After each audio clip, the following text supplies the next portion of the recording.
What if the person you welcomed into your home was the one who planted the pain in your heart? My name is Karen Mitchell. I'm 64 years old, and I've been a Christian since I was 17. Faith has always been my refuge, my guiding light, my way of loving the world and caring for people. That's why, when a young missionary needed lodging, I didn't think twice.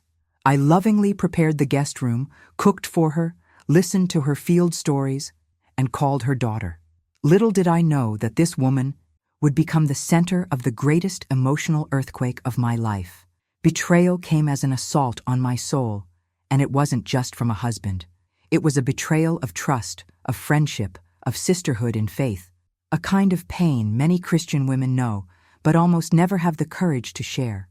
Perhaps because within the church, we learn to be more silent than to shout, more to hide than to expose, more to forgive than to feel.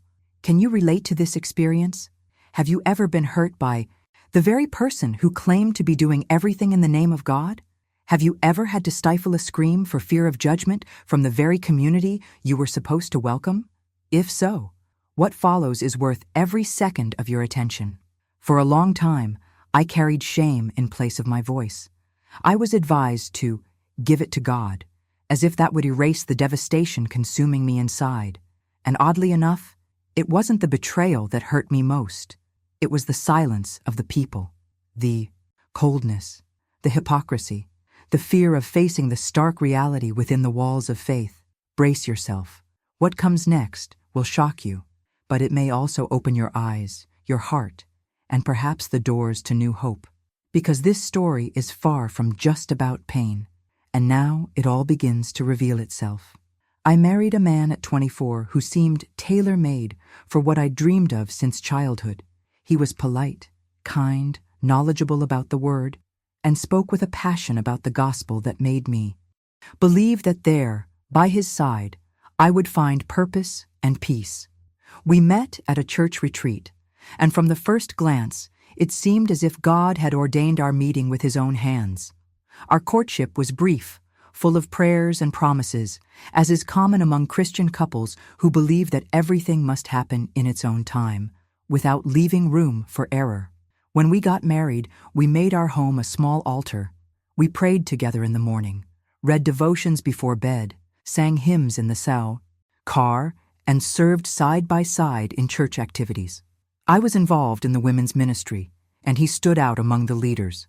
Everyone saw us as a model couple, that perfect image that inspires and comforts those still seeking a blessed relationship. I confess that for a long time, I believed that living that way was the pinnacle of what a Christian woman could desire.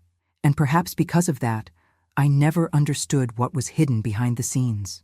There's something curious about what we call unshakable faith. Sometimes it blinds us to certain hidden truths, and not because we're naive, but because we've learned to interpret everything as a trial, never as a warning. Every Christian woman who gives herself intensely to others knows how easy it is to get lost in the routine of serving. We take care of the house, the church, the people, but we forget to pay attention to the small signs that the soul tries to cry out silently. I believed so strongly that our home was a ministry that I didn't notice when it became just a stage. Everything seemed right on the outside, but something subtly out of order was growing inside. I began to notice that he no longer prayed with me with the same dedication. The silences grew longer, the answers shorter. There was always a noble justification: fatigue, meetings, responsibility. I forced myself to understand. After all, men of faith get exhausted too, right? But inside me, a discomfort began to grow, and with it, the feeling that something was shifting, out of place. It was around this time that I received a request from the church to host a missionary, a young woman who was coming from another state on an evangelistic mission. I felt honored.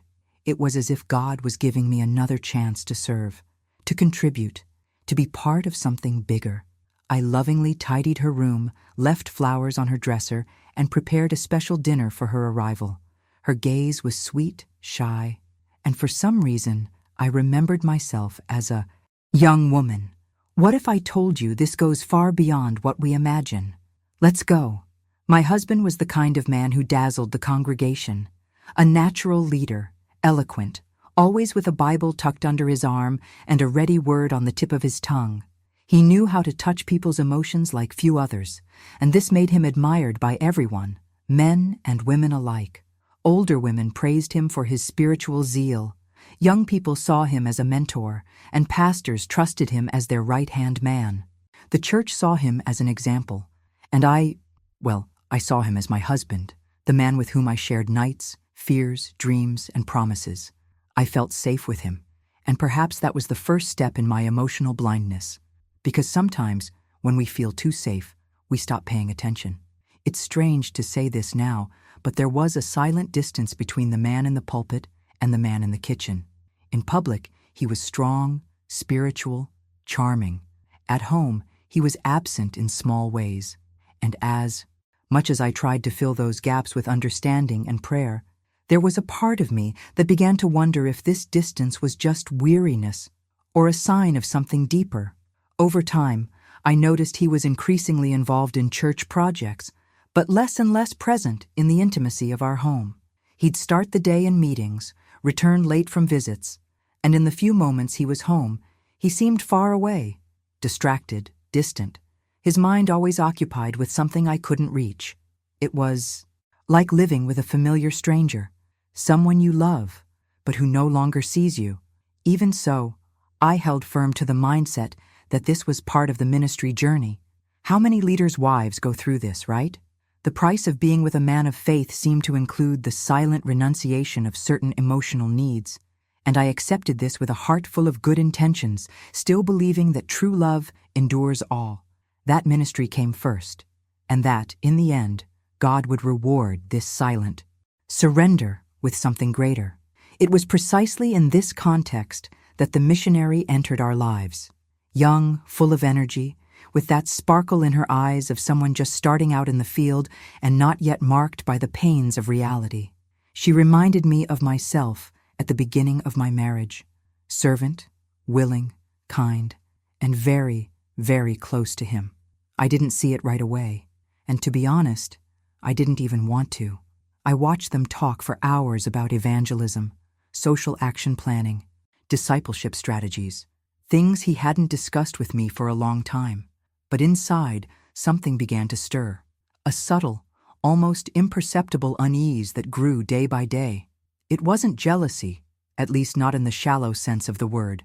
It was more like a sense of displacement, as if I'd been replaced by a role I didn't even know I could lose. Even so, I continued trying to keep up appearances, as so many other women do when they sense something is wrong but can't quite pinpoint what. Dipasi. Routine continued, seemingly normal, but the secrets of this relationship hid more than I could have imagined. The long glances between them, the laughter that seemed too intimate to be just between brothers in Christ, the frequency with which he mentioned her in casual conversations. It was all there, visible yet invisible, until a single sentence, read by chance, changed everything. What if I told you that it was at that moment that the truth began to reveal itself, not just about them, but about myself? She arrived on a Saturday morning, suitcase in hand, and a sweet smile on her face. Young, serene, filled with a faith that shone through her eyes.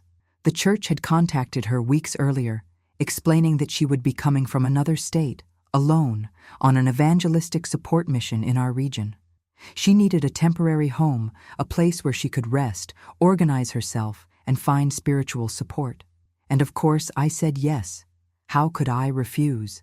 It was a joy to serve in this way.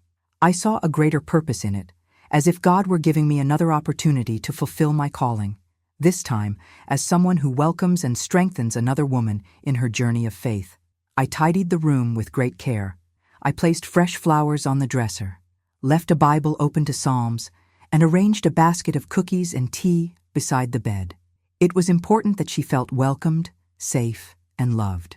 Her presence lit up the house in those first few days. We prayed together in the morning, talked at night, and I often found myself admiring the way she spoke of God, with that passionate glow that, I confess, I hadn't seen in my own husband's eyes in a long time. That was when, for the first time, I felt something strange. Not jealousy, not distrust, but a certain discomfort, as if there were a kind of mutual admiration there that, while still harmless, occupied a space that had previously been ours alone. She was engaging, intelligent, articulate, and deeply knowledgeable about the Bible, but without arrogance. She had the kind of charisma that wins you over effortlessly. It was impossible not to like her. And he seemed enchanted. He began calling her to ministerial meetings, inviting her to accompany pastoral visits, spending long periods with her, locked in his office, planning activities for the youth group. I saw all this through the eyes of someone who tries not to misinterpret things. After all, they were two servants working for a greater good, right? But my heart knew. Somehow, it knew. And that's when my mentality began to crack. Something inside me screamed, begging to see, to notice the signs. But another part, conditioned by years of emotional and spiritual submission, told me to shut up. I had learned to be the woman who prays, who waits, who understands, the one who doesn't accuse, the one who doesn't create conflict, the one who resolves everything in secret with God. How many times have I heard this? Take it to the altar, sister. And I did. But the truth is that in silence, the altar became a place of escape, where I left my suspicions but never received peace back. She became a close friend of the house. She helped me with the dishes, sat on the couch with me, listened to me talk about my marriage, my ministry, my life, and I spoke openly, believing I was creating a spiritual bond between women who serve. Little did I know that there, at that kitchen table, amidst laughter and sharing, I was unintentionally building a bridge between her and him. Not a visible bridge with obvious gestures or declared intentions, but a silent connection made of glances, of affinities, of confidences exchanged far from my eyes. I remember one particular afternoon when he came in from the street with 2 bottles of her favorite tea, something so small, so trivial, but he had never done that for me. It wasn't the tea, it was the gesture. It was the hidden intention behind the simple. It was the directed and deflected care. It pierced me in a strange way, and that's when I realized it wasn't just discomfort anymore. It was alertness. It was intuition. It was the Spirit trying to tell me that what seemed like ministry actually hid a deeper plot, a frame unfolding before my eyes, and one that I didn't want or couldn't acknowledge. It was in this tense yet subtle atmosphere that I began to observe more closely, not out of paranoia, but out of a need to understand, to decipher what, until then, my mind had avoided. And it was precisely when I started paying attention that everything became even more evident. A forgotten message on the phone, a muffled laugh from the hallway, a touch on the shoulder that lasted a second longer than it should have. There was no proof, but there were signs. And they were everywhere, like a puzzle that puts itself together in the face of our helplessness. And then, one morning, everything changed. The revelation that followed didn't just shatter my confidence, it redefined how I saw everything. My home, my faith, my role as a woman, and even my image of God. I woke up in the middle of the night with a strange sensation, as if something were out of place. It wasn't a noise, nor movement. It was a weight, a restlessness that pulled me out of bed. I walked to the living room in silence, barefoot, trying to understand what was pulling me out of the room.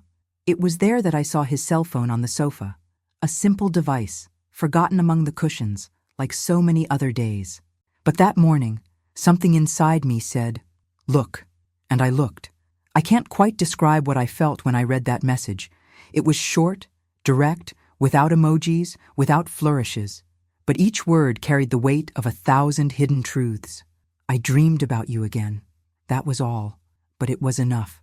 One sentence, a lit screen, and suddenly, everything that was loose fell into place with a bang inside me.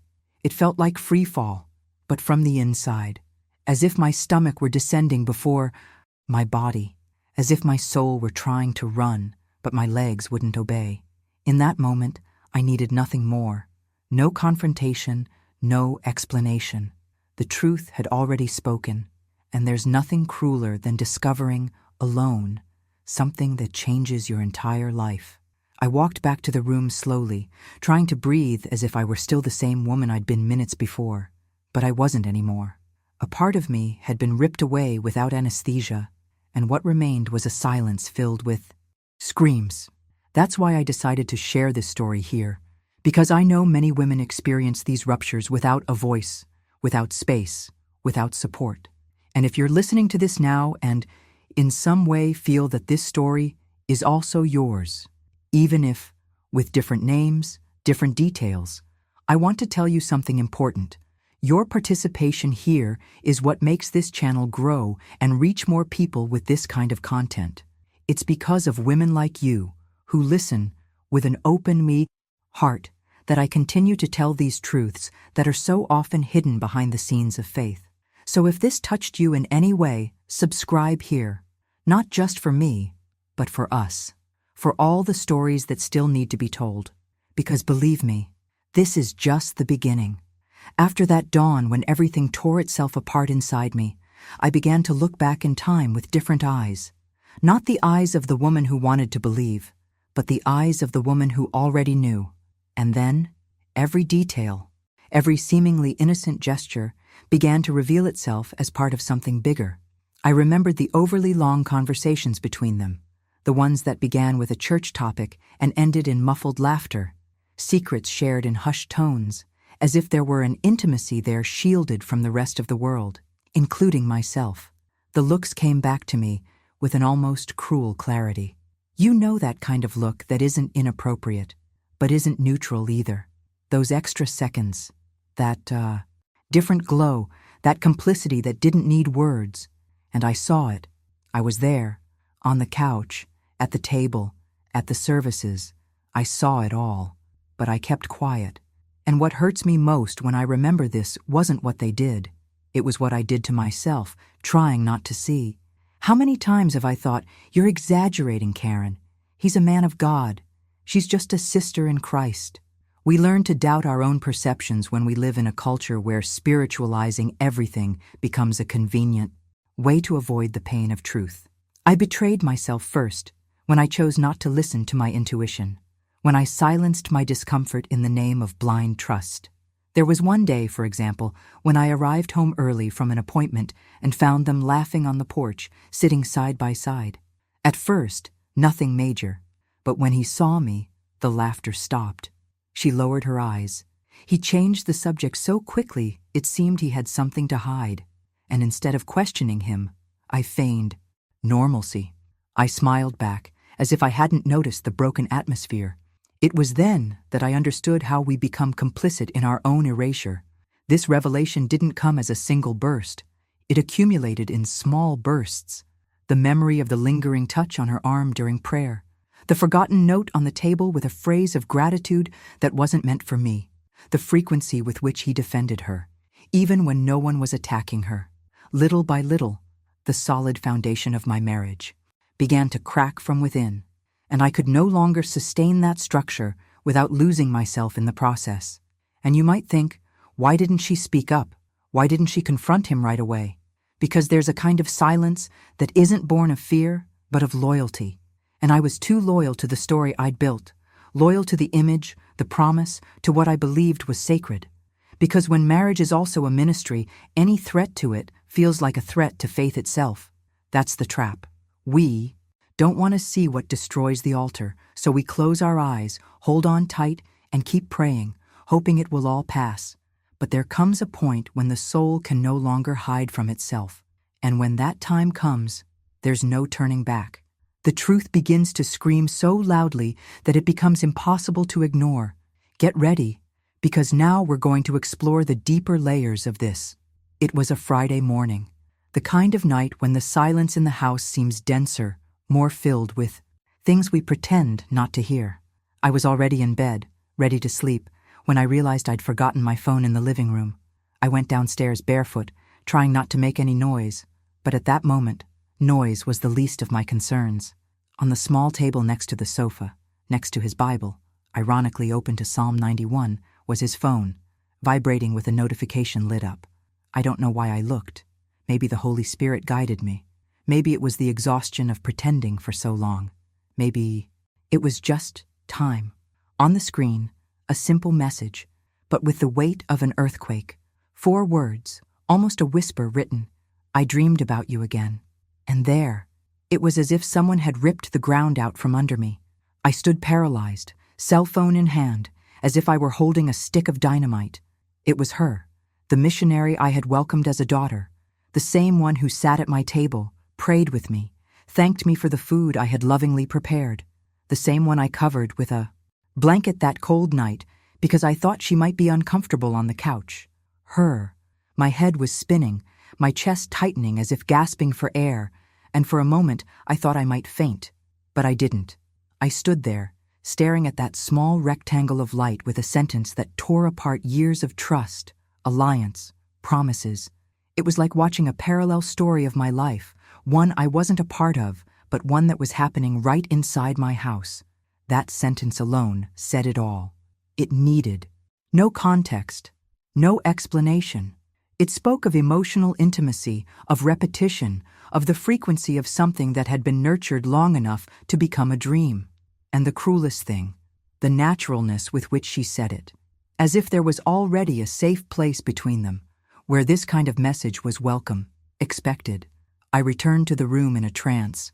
I lay down as if my body no longer fit inside itself, and he, beside me, breathing peacefully, sleeping, while my soul awakened to a truth I never wanted to know.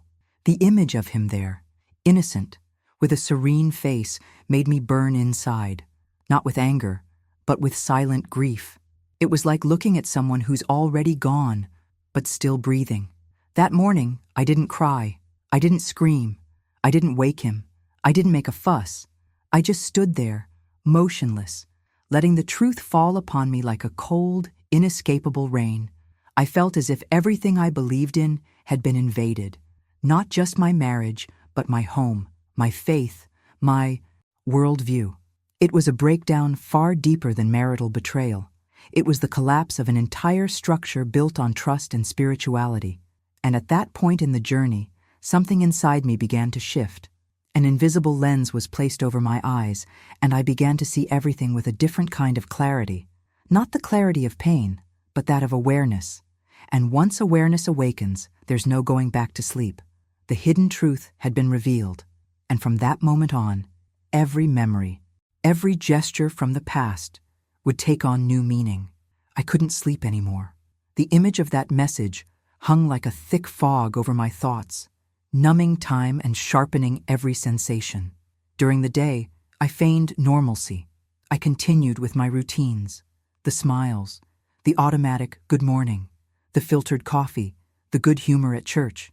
But inside, I was already in another place, a new, silent, and dangerous territory where every gesture could be a clue, and I needed answers, not assumptions, not it seems. I wanted confirmation. I wanted to put an end to that corrosive doubt that now had a name, shape, and smell. That's when my mind began to stitch together details that had previously seemed innocent. I remembered the whispered conversations between them in the kitchen, the inside jokes I couldn't access, the glances that shifted too quickly when I entered the room, and most of all, the absence that, even in my presence, was already evident. My body was still there, but my intuition had long been screaming that I was the only one truly present. So I took a deep breath. It was no longer time to ignore it. I called a friend, someone I trust, the kind who sees clearly even when we're hazy. I told her everything, for the first time, without filtering anything.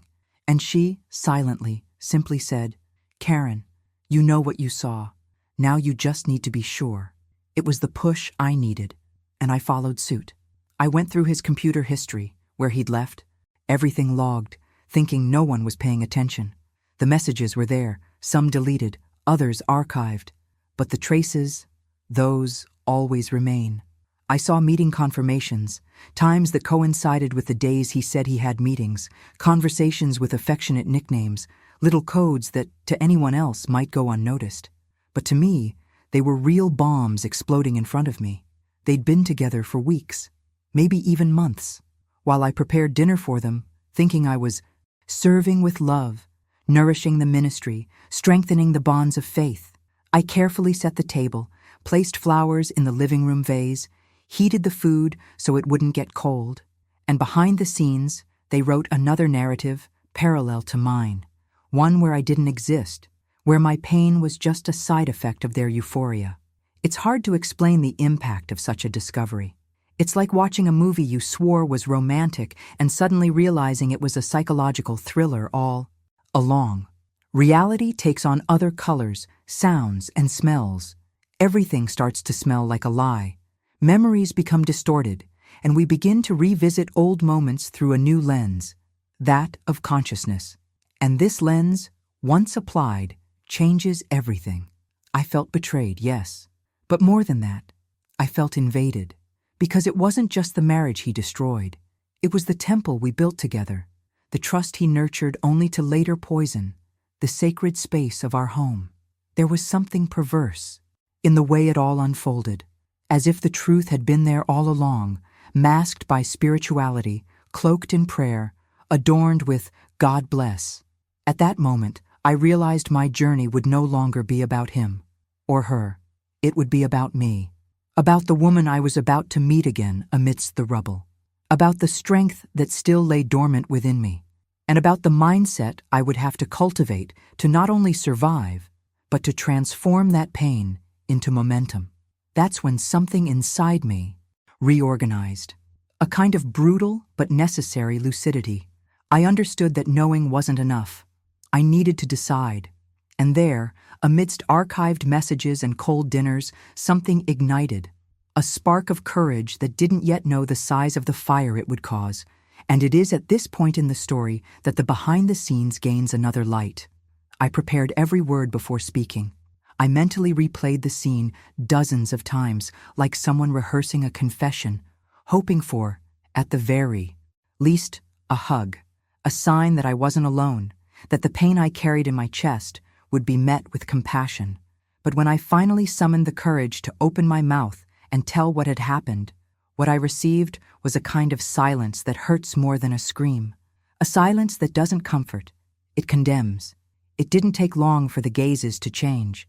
Some looked away as I passed, others stared too long. Words were whispered, laden with curiosity disguised as pity, and there was a heaviness in the air, as if by denouncing the betrayal, I had violated an invisible rule, that of keeping up appearances. I expected acceptance, but I received judgment disguised as prayer. And what was supposed to be a space for healing became a minefield where every step required emotional caution. The missionary transferred, as if the problem were geographical, not ethical. No direct conversation, no accountability, simply gone. A sort of institutionalized fresh start for her, while I was left there, trying to piece together a story no one wanted to hear all the way through. My husband, on the other hand, carried on. He continued preaching. He continued leading worship, meetings, and couples, as if nothing had happened, as if his mistake had been a minor detail compared to the talent he possessed. It tore me apart inside, because it wasn't just about marital betrayal. It was about spiritual, communal, and human betrayal. I discovered that sometimes the backstage of a religious institution can be a dark stage where the spotlight is only turned on when appropriate. And on that stage, I was no longer a character. I was noise, a nuisance, a living reminder of something the leadership would rather bury. And there, amidst the silence and hypocrisy, I began to see the hidden truth that no one had the courage to name. There are systems that protect the reputation of the pulpit more than the dignity of the wounded soul. This shook me deeply, not just as a betrayed wife, but as a woman of faith. I had dedicated years to that church. I had placed my gifts, my time, my spiritual intimacy at the service of something that, ultimately, chose to preserve the status quo. The church didn't just silence my pain, it made it inconvenient. And in this reversal of values, I realized how uncomfortable the truth can be for those who live by image. Then I began to revisit my history with the church. Every rehearsal, every service, every tear at the altar. and I realized that much of what kept me, there was no longer faith. It was fear. Fear of breaking away, fear of being excluded, fear of scandalizing the name of God. But God was never afraid of the truth.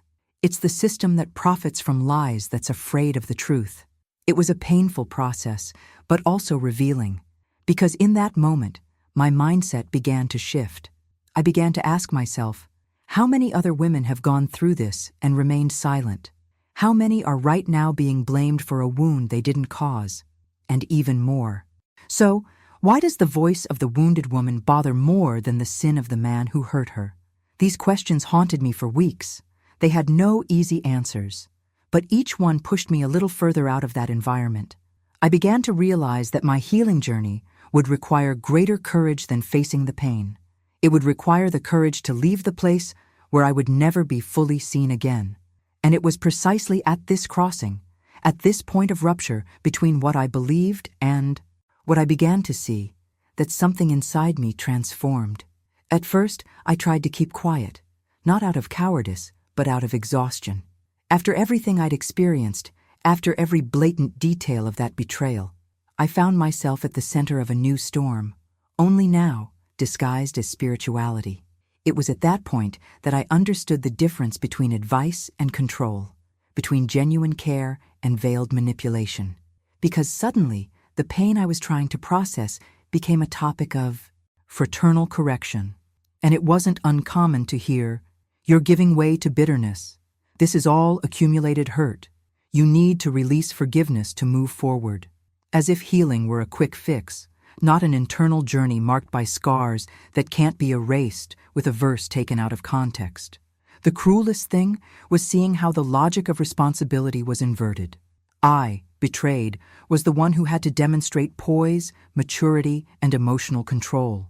I was the one who had to measure my words, gestures, and posts, as if my suffering were too dangerous to expose, as if transparency had become synonymous with scandal. And it was in this context that a phrase struck me in a way that resonates to this day: "Do not shame the name of God." At that moment, something inside me snapped, because for the first time, I saw that the shame they so feared wasn't about God. It was about the religious system trying to protect itself at all costs. I asked myself, since when is exposing an injustice worse than committing it? Since when is talking about what tore us apart inside less sacred than covering up the wrong with ready-made speeches? The silence they imposed on me wasn't just about silencing, it was about erasing. Erasing my story, my voice, my truth. It was about fitting me back into the role of a resilient, spiritual, discreet wife, a woman who forgives quickly, suffers in silence, and continues to serve. But I no longer fit that mold. Something in me had broken, and it wasn't just the marriage. It was the pact with lies disguised as faith. I felt for the first time that I needed to breathe, not just physically, but emotionally. To breathe without the burden of appearing strong, without the obligation to keep smiling at Sunday service, without having to hear that my grieving process was an obstacle to my spirituality. I didn't want to embarrass anyone. I just wanted, honestly, to exist with my pain, my confusion, my anger, my silence, and little by little to understand that all of this was also part of my spirituality. That God is not scandalized by our tears. Those who are scandalized are those who have never had the courage to look closely at their own pain. I began to realize that the judgment I was receiving wasn't about me. It was about the collective fear that someone would break the script. Because when a woman stands up and says, "This isn't right," she threatens much more than a narrative. She threatens an entire structure built on expediency. Speaking out, in this context, is a political act, and choosing not to remain silent is a form of faith. Faith in justice, in truth, in the dignity we possess, even when they try to convince us otherwise. This awareness slowly invaded me, like someone regaining their sight after a long time in the dark. And while it hurt, it also liberated. It was the beginning of a profound transformation, not the kind that comes with applause, but the kind that springs from the depths of the soul, when we decide to stop asking permission to feel. And it was at that point that I began to make peace with something essential. There was a day, right after yet another service where everyone pretended not to know what had happened, when I sat in my car and simply couldn't start the engine. I stayed there, hands on the steering wheel, eyes welling up, and an overwhelming desire to disappear. Not to go away somewhere, to cease to exist altogether. That was the time when the days dragged on. The nights seemed endless, and the silence around me screamed louder than any hymn or sermon. I wondered where God was. Not the God of pre-packaged speeches, nor the God who fit into memorized verses, but the God who claimed to see the heart, the God who promised to be close to the broken.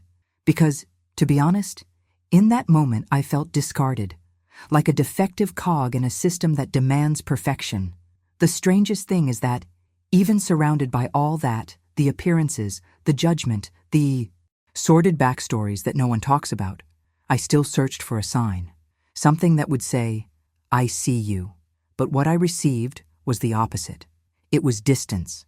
It was as if my pain had become too inconvenient to be embraced, as if my suffering exposed a hidden truth everyone prefers to keep hidden, that people hurt, even within the church, that leaders fail, and, most importantly, that institutionalized spirituality is often more about reputation than redemption. I began to doubt even my own emotions. Was I overreacting? Was everyone right, and I just couldn't handle the frustration? This doubt gnawed at me, because that's exactly what silencing does.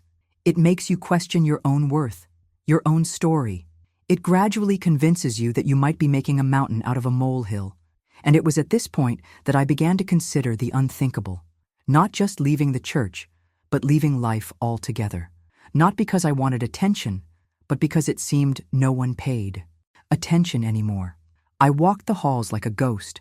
I greeted people, smiled faintly, feigned presence.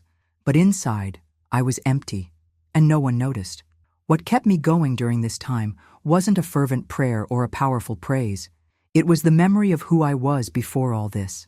I remembered the girl who believed that love was sacred, that justice was non-negotiable, that God was shelter, not a threat.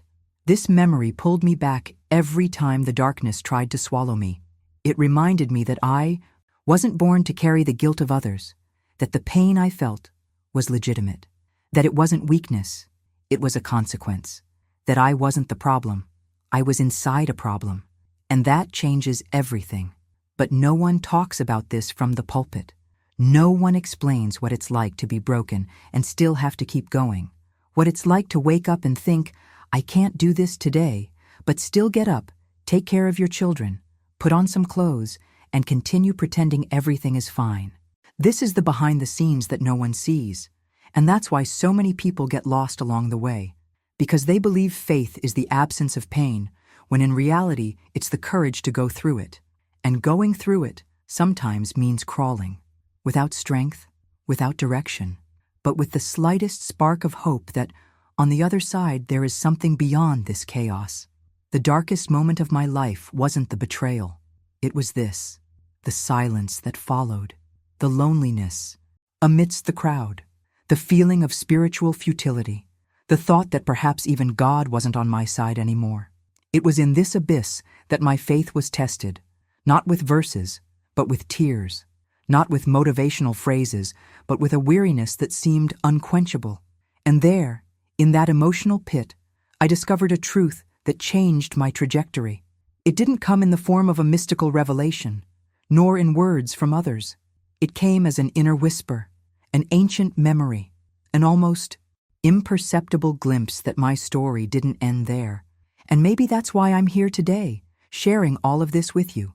Because in the midst of that darkness, I would have given anything to hear someone say, "You're not alone."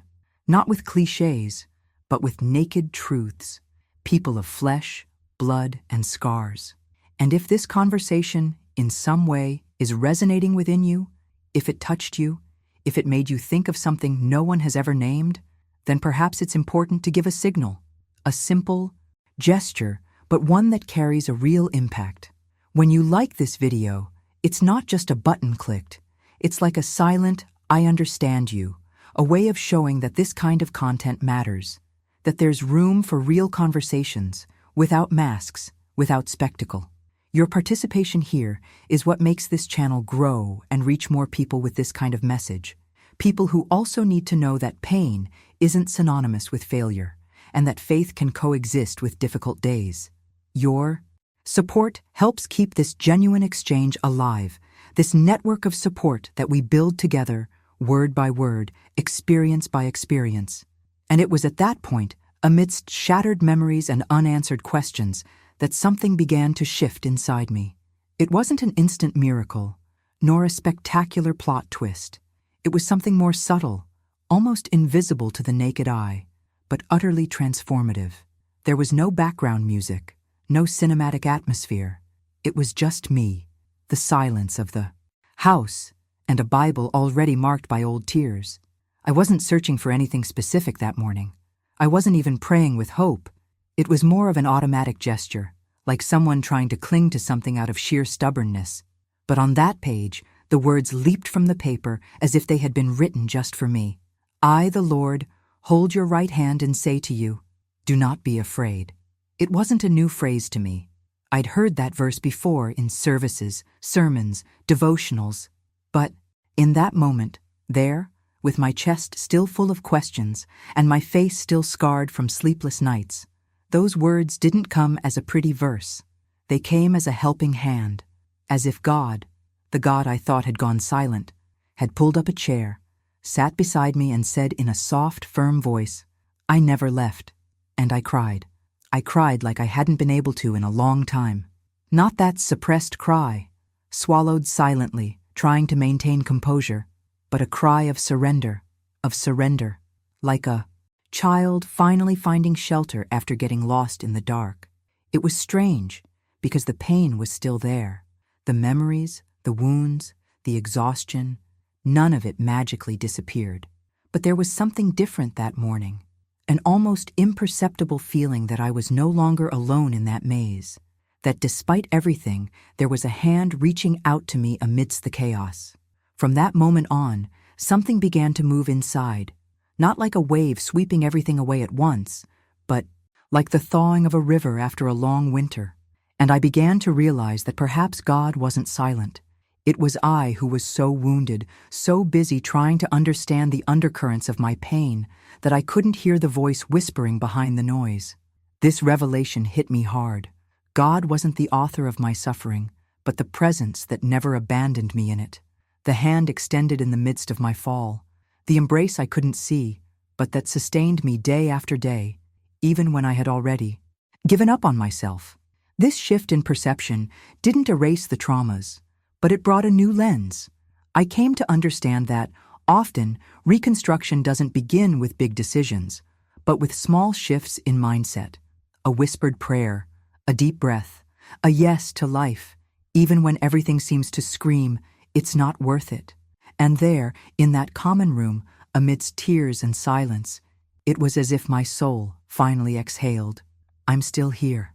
That's when I understood that surviving was, in itself, a declaration of faith, and that existing courageously, even when wounded, was an act of spiritual resistance. In the days that followed, I kept reading that same verse, not as a charm, but as a reminder, a thread of hope I could cling to when the past tried to pull me back.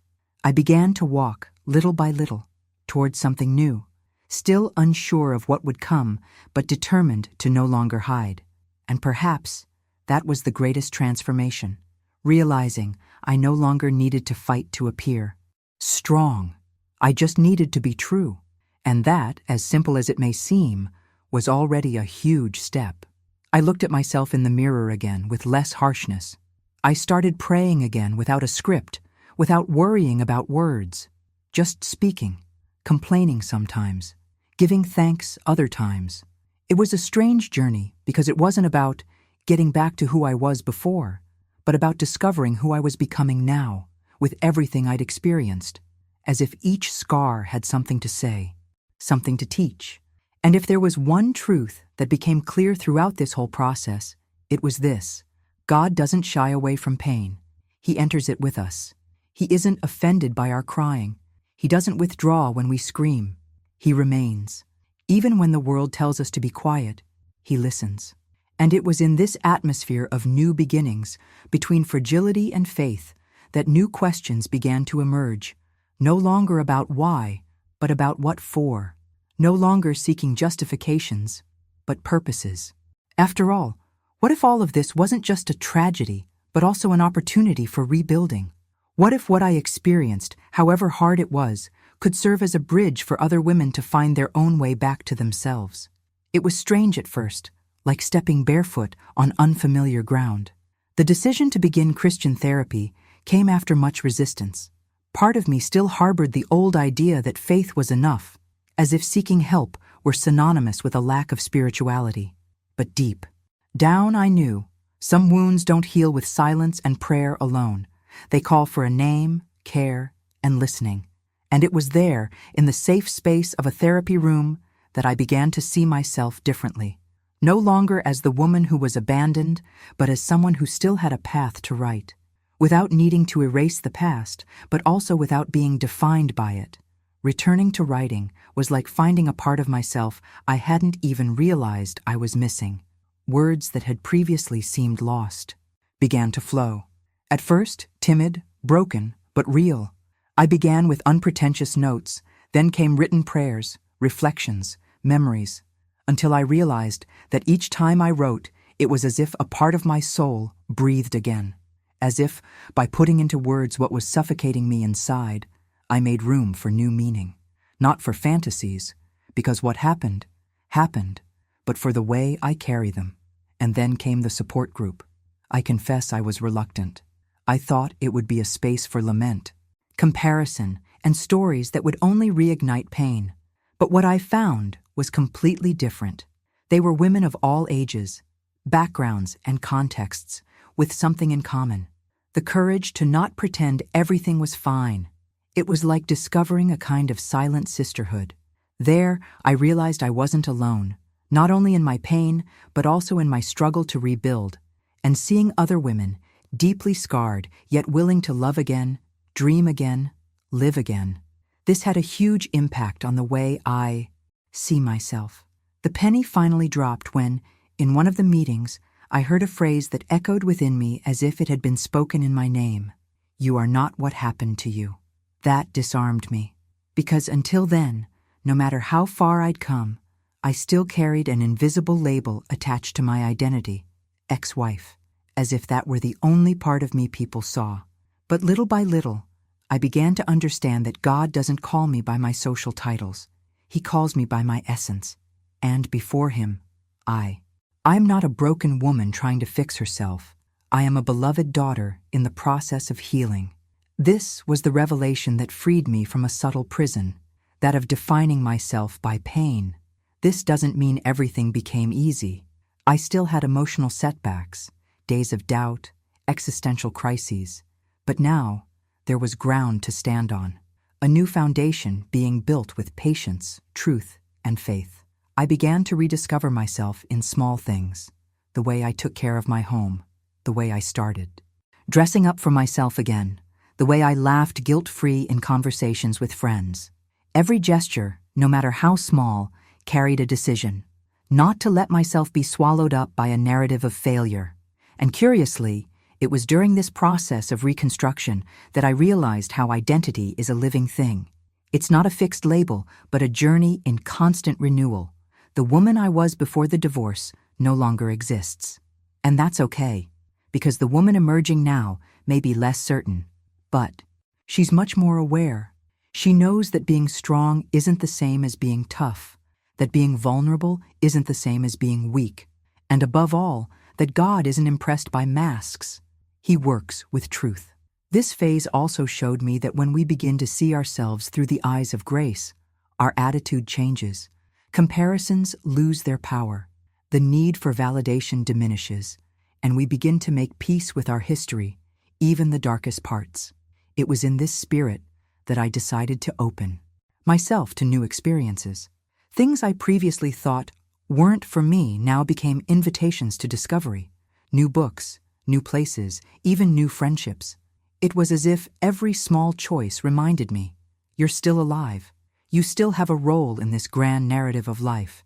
And it's curious how, at this point in the journey, everything begins to reorganize itself differently. Faith takes on new, more intimate, more real forms. Self-love ceases to be a pretty theory and becomes a daily, often silent practice. And our view of God also expands. He ceases to be just a distant figure judging from afar and becomes a father who walks alongside us, who isn't frightened by our mistakes, nor does he distance himself from our dilemmas. He remains. And even when everything still seems a little hazy, this presence changes everything. That's when a question began to haunt me like an insistent whisper. What if all of this somehow is being used for something greater? Not in the sense of romanticizing pain, but of recognizing it as fertile ground. Because it's in the torn soil that many seeds sprout. What if this journey, marked by loss but also by reunions, could be a path for other women to find their own voice?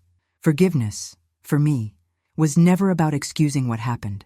It was about stopping hurting myself every day over something that was already over. At first, I confused forgiveness with blind acceptance, as if forgiveness meant saying, "It's okay. It didn't hurt." But it did. A lot. But holding on to that pain became a burden that began to define me. It was like a slow poison that didn't kill all at once, but slowly sapped my strength. And that's when I understood. Forgiveness isn't a prize the other person deserves. It's a gift I choose to give myself. There was a moment when I realized that remaining trapped by what they did to me was like maintaining an internal prison. I thought that if I let go, I would be giving up justice. But it was the opposite. Forgiveness was what restored my sense of freedom. Not because the story changed, but because I changed the way I related to it. And look, this didn't happen overnight. It was a process with many invisible behind-the-scenes details. Days when I said I had forgiven, but inside, I was still rehearsing arguments in the shower, still reliving conversations, still stewing over silences. The hidden truth about forgiveness is that it requires an inner transformation far deeper than any apparent reconciliation. Because it is there, in the invisible, that real decisions are made. Letting go of control, giving up having the last word, letting God occupy the space that was previously filled by my yearning for reparation. And this is not weakness, it is refined strength. It is emotional maturity, born after many falls, tears, and prayers that no one sees. When I was finally able to pray for his well-being, and truly pray, without irony, without a desire for revenge disguised as spirituality, that's when I realized how much I had grown. Not because I became a saint, but because something inside me had reorganized. Pain ceased to be the protagonist, and my future began to have more say than my past. It's curious how forgiveness doesn't change what was done, but completely changes who we are. And in this new inner space, something began to emerge that I hadn't felt in a long time. Lightness. This lightness didn't erase everything, but it gave me new meaning. It allowed me to walk more lightly, to speak without weight in my words, to smile without guilt. And perhaps most importantly, it allowed me to love again, to love myself more truly, with more patience, to love life without the expectation of absolute control, to love even the imperfections along the way, because I understood that growth doesn't come from a straight line. It comes from curves, from pauses, from difficult decisions. And among these decisions, forgiveness was undoubtedly the most challenging, and at the same time, the most transformative. Because it wasn't just a spiritual choice, it was an internal revolution, a shift in mindset that taught me that power lies not in keeping the other person trapped, but in freeing myself from what no longer serves me. Today, at 64, when I look in the mirror, I don't see a perfect woman, I see a whole woman. And this wholeness didn't come from grand achievements or constant sunny days. It was born in the silence of difficult decisions, in the secrecy of emotional backstage, in that intimate space where we courageously decide not to let ourselves be defined by scars. For a long time, I thought being whole meant being unharmed. But today I understand. It's exactly the opposite. Being whole is having been wounded, yes, but having chosen not to die in those wounds. It's having been broken into pieces, and yet having allowed God to stitch it all back together with threads of hope and purpose. There was a time when my name was always accompanied by a definition. So-and-so's ex-wife, the one who was left, the one who survived the divorce. It was as if my identity had drowned in an event. But over time, with the journey, with the reconnection with God and myself, these labels lost their power. And what remained was something more real, a free woman, free from the burden of proving something to someone, free from the need to please at any cost, free from the expectation of perfection that so paralyzes us. This freedom didn't come magically. It was built, brick by brick, with truth, prayer, therapy, tears, and faith. Firmness, for me today, isn't about harshness. It's about clarity. It's about knowing what I allow into my heart and what I choose to keep out. It's about no longer accepting what diminishes me, but also about not hardening to the point of not feeling. The firmness I carry now has much more to do with presence. I am whole in what I experience. I say yes because I want to, not because I need to. I recognize when something hurts me, but I don't surrender my worth to it. And that, in itself, is a profound transformation. And peace. Peace is the side effect of this reconstruction. It's not the absence of pain nor of conflict. It's the presence of meaning. It's being able to sit alone on any given afternoon, drink a coffee in silence, and not miss anything, because I no longer miss myself. It's having rediscovered my name between the lines of God's grace. It's knowing that my story isn't about what they did to me, but about what He did in me, despite everything. And in this place of peace, life becomes lighter.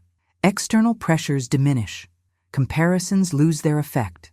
We stop chasing validation because we now understand that our very existence has an impact, that our voice, even wounded, has value, that our journey, even full of twists and turns, has direction. And that changes everything, because the hidden truth behind pain is that it was never the end. It was just a crossing, a turning point. And when we choose to cross, even trembling, even crying, what awaits on the other side is more than relief. It's redemption. If I could sit before you right now, look into your eyes, and say just one thing, it would be, you are not alone. I know it feels like the ground has fallen away, that no one truly understands what's going on inside your chest. But there's one truth time has taught me. Pain doesn't erase who you are. What was done to you doesn't diminish your worth. The betrayal you experienced, as devastating as it was, doesn't have the power to define your essence. The impact of this brokenness is real, yes, but even more real is what God can do with the broken pieces. You may be wondering if your faith will survive all this, if there's still the strength to keep believing, to trust, to start over. And I understand that doubt. I've had it every day for a while. But the hidden truth behind pain is that it can also be fertile soil. I've seen my faith wither, but I've also seen it blossom again, with more roots, with more depth. It was behind the scenes of my pain that God began to write new chapters. And it is precisely there, in this place where everything seems uncertain, that the journey of transformation begins. Every story of pain that carries faith amidst chaos has something precious to reveal. And if you've made it this far, perhaps it's because something inside you is also asking to be heard, welcomed, understood. I don't have all the answers, but I know the strength of a heart that chooses to move forward, even with scars. I know the weight of being misunderstood, the silence that comes after judgment, and the cold of walking without knowing if anyone truly understands what you've experienced. But I also know the lightness that begins to emerge when we share, when we understand that we don't need to pretend everything is okay to be loved. So, if you carry similar scars, if you've ever been betrayed, silenced, or pushed into a corner, your story belongs here. It matters, because when we connect through truth, something changes. There's a silent impact, a transformation that begins in the invisible. And often, it's precisely behind the scenes of pain that the most powerful testimonies are born.